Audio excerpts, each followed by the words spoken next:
Call it paradise lost. Beach houses normally full of vacationers, still full of debris. Nearly a year after two hurricanes slammed this part of Florida, just 2 weeks apart. So the road was, 10-foot high sand on either side, debris, cars, just everything that you can imagine. There was sand on this road that was up this high. We couldn't even they had to dig us a hole to get out of the parking lot. These waters along Florida's Gulf Coast, calm at the moment.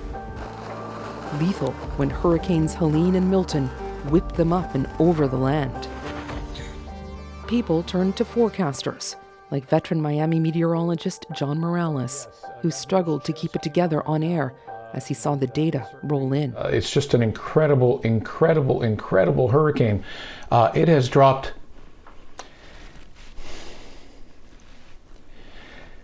It has dropped 50 millibars in 10 hours. I apologize. This is just horrific. The speed of Milton's intensification, one of his worst nightmares, come true. Here it is happening in front of your very eyes. Stronger, rapidly intensifying hurricanes because of the warmth of the ocean's record level warmth and the depth of that warm water. I've known for decades that this would happen, so that adds the level of frustration to what I was feeling that day. But this season, there's something else. We're down 560 people in the U.S. National Weather Service. This includes meteorologists that are mission specialists. It includes maintenance people. Since February, the Trump administration has cut roughly 2,000 jobs at the National Oceanic and Atmospheric Administration and its National Weather Service. NOAA is the agency that tracks and researches weather and climate. It's a leader in hurricane research and forecasting. I think it's important for people to fully understand the impact and what such a cut means. With fewer people... Don Cortinas retired from NOAA after Trump's election, says he saw the writing on the wall. He was a key player with 30 years of service, a former director and science lead. It's hard to even describe, I think, the amount of responsibility that someone in those positions feels. You're responsible, meaning the meteorologist in this case, for keeping watch for the rest of the population. The cuts have ignited widespread protest and dissent, Morales among the many speaking out, even on his spots with NBC. Let's talk about the federal government cuts to the National Weather Service and to NOAA. What you need to do is call your representatives and make sure that these cuts are stopped. He fears with climate change's escalating threats, now is not the time to scale back. It's really a combustible mix to live in an era in which there is a higher chance that any tropical storm can become a Category 4 or 5 hurricane, and that's been, peer-reviewed science looked at all over the world. This is already happening. We're getting more of the stronger hurricanes happening. Now we're going to mix it with degraded ability to study, monitor, forecast, and warn for these. It's funny because it's not just climate that's become politicized. Now it's weather too. This morning, the National Weather Service is reversing course in the process of hiring back hundreds of its workers after those massive cuts and federal hiring freeze we told you about. The administration announced last week it now wants to fill 450 positions at the Weather Service, months after axing more than 500 jobs there. But it may be too late for this hurricane season. It takes time to train people. It takes time to acclimate them to the kinds of things that the Weather Service does. And hundreds of research jobs are still eliminated. Potentially, it could mean a less accurate forecast. That's what it comes down to. The more accurate our forecast can be in terms of understanding the intensity when it hits, understanding how much rain may fall when it hits, understanding where it will hit, has real impacts on people's safety, but also on economies. The vacancies have already meant less weather balloons are being launched, and there are fears they may also limit the number of hurricane hunter flights this year, those specially designed aircraft that fly into the eye of the storm and gather crucial data.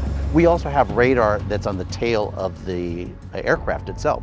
So as the aircraft flies through the storm, we get a better understanding of the structure of the rain, of the precipitation, of where it's falling, how heavy it is, and that kind of information. The Trump administration is also proposing axing climate research labs across the country. Some study extreme weather. Perhaps not a surprise.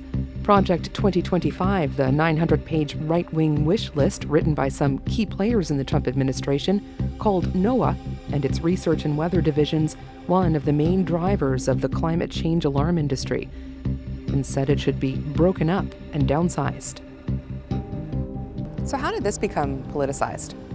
Just forecasting hurricanes, which affect everybody, Republicans, Democrats.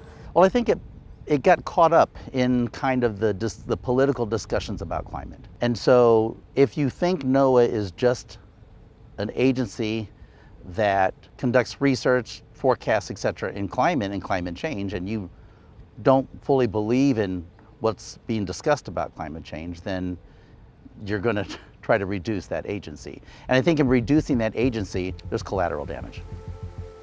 We got our critical infrastructure branch, Health and Human Services, and public safety all the way out there. At the Miami-Dade Emergency Management Offices, there's no time for politics. Category 1, you'll see we got to start evacuating these folks right here. When hurricanes hit, Pete Gomez oversees the nerve center that tries to keep people safe. Category 2, we're tied at the hip with NOAA and the National Weather Service, so they have an actual seat here. So even before a hurricane is off the coast, we're in contact with them. Here in South Florida, He says he's heard rumors about how cuts at NOAA could impact forecasts. How does that complicate your job to keep the public safe? well, if we're not getting timely, accurate information, then we can't make timely, accurate decisions. So it's important for us to get it as quickly as possible so we can get the message out to the public. One of the things that always worries us in the world of emergency management is people not evacuating. I can say without any dramatization whatsoever, if you choose to stay in one of those evacuation areas, you're going to die. 10 months later, Tampa Mayor Jane Castor apprehensive about what this peak season may bring. I mean, I was a police officer for 31 years prior to becoming mayor, so I've been involved in these hurricane responses, and we've had the same NOAA team here in Florida basically that entire time. So that is very worrisome. Unfortunately, we're not going to find out the impact of those cuts until that storm comes. And so that is something that I'm very concerned about. Lawmakers and scientists are trying to push the Trump administration to reverse course. And Congress, on both sides of the aisle, is so far resisting the administration's pitch for further cuts next year. But nature may also force the administration's hand. Peak hurricane season is just ramping up, and the waters here in the Gulf, just along the Florida coast, feel kind of like a bathtub. They're hovering around 30 degrees Celsius. Those are the kind of temperatures that can help fuel and intensify storms. Would it take another Katrina type event to maybe have lawmakers rethink some of these proposed cuts? Yeah, I think that would make a difference. Unfortunately, it would take another large event before people really paid attention and understood what impacts may be felt by reducing funding for NOAA. The National Hurricane Center, which falls under NOAA, is predicting an above-average hurricane season.